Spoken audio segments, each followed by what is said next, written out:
মটরশুঁটি। মটরশুঁটি দেখে ভাবছেন যে কিছু তো একটা হবে মটরশুঁটিতে, অবশ্যই মটরশুঁটি ছাড়িয়ে অনেক কিছু করি, কিন্তু এটা আমি শুঁটিটা দিয়ে কিছু করব না। আমি এই শুঁটিটার খোসাটা বাটা করব। খোসাটা বাটার জন্য এই একটু নরম, এই যে দেখুন ছোট ছোট দানা হয়েছে, এই নরম মানে শুঁটিগুলো খুব ভালো হয়, সেরকম নরম দেখেই নিয়েছি আমি সবগুলো। এই নরম শুঁটিগুলো আমি মটরগুলো রেখে দেবো, কিন্তু এই খোলাগুলো নিয়ে আমি বাটবো। আমি দেখাবো, এগুলো আমি ছাড়িয়ে নিচ্ছি, নিয়ে দেখাবো কি কি লাগবে, কি দিয়ে বাটবো।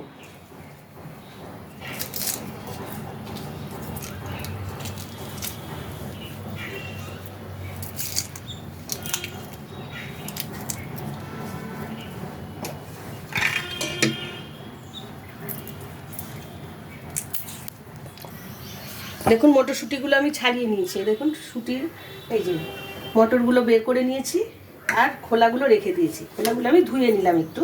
এটা আমি এখন এই মিক্সার বলে একটু কেটে নেবো আর কি, 2 পিস করে।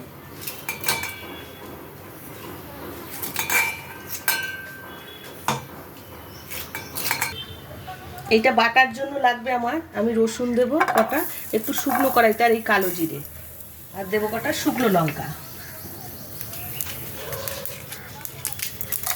এটা আমি একটু ভেজে নেবো, শুকনো কড়াইতে একটু নেড়ে নেবো।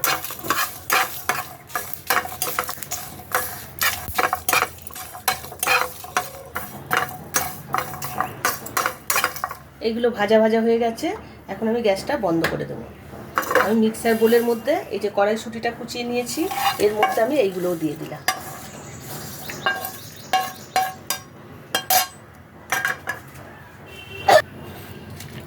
রসুন, কালো জিরে আর শুকনো লঙ্কা আমি ভেজে নিয়েছি শুকনো কড়াইতে, আর এই মটরশুঁটির খোসাগুলো দিয়েছি, সামান্য জল দিয়ে দেবো, দিয়ে আমি এটা এখন মিক্সিতে পেস্ট করে নেব।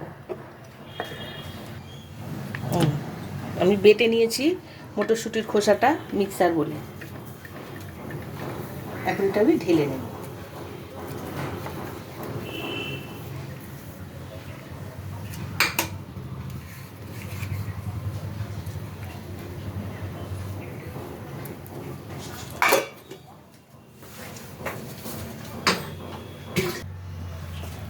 এই বাটাটার জন্য এখন আমি কড়াইতে তেল দেব, গ্যাসটা জ্বালিয়ে নিই।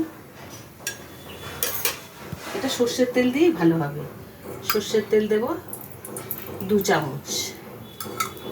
এটার জন্য আমার লাগবে নুন, হিং দেবো, হিং ফোড়নে দেবো, নুন, মিষ্টি, একটু হলুদ গুঁড়ো দেবো, আর কিছু লাগবে না। এখন কড়াইতে তেলটা গরম হয়ে গেলে আমি একটু হিং দিয়ে দেবো, দিয়ে এই বাটাটা কষিয়ে নেব।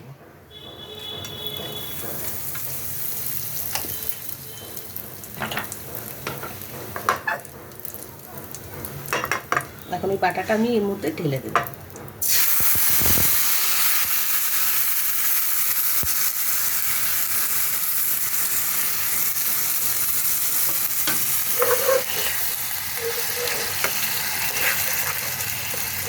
আন্দাজ মতো নুন দিয়ে দিচ্ছি আমি, আর দেবো একটু চিনি, সামান্য 1/2 চামচের মতো একটু চিনি দিলাম।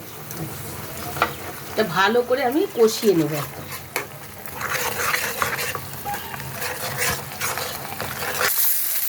রেডি হয়ে গেছে মটরশুঁটির খোসা বাটা। এখন আমি গ্যাসটা বন্ধ করে দেবো, দিয়ে এটা আমি নামিয়ে নেব।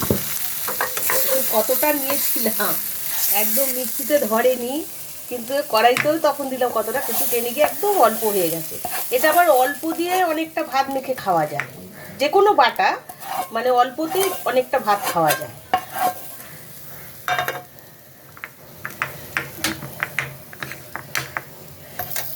রেডি হয়ে গেছে মটরশুঁটির খোসা বাটা। এই বাটা দিয়ে গরম ভাত মেখে খেয়ে দেখবেন। শুঁটি তো আমরা সবাই খাই, মটর দিয়ে অনেক কিছু আইটেম বানানো যায়, কিন্তু এই খোসাটা বাটা খেয়ে দেখবেন একদিন, দারুণ লাগবে।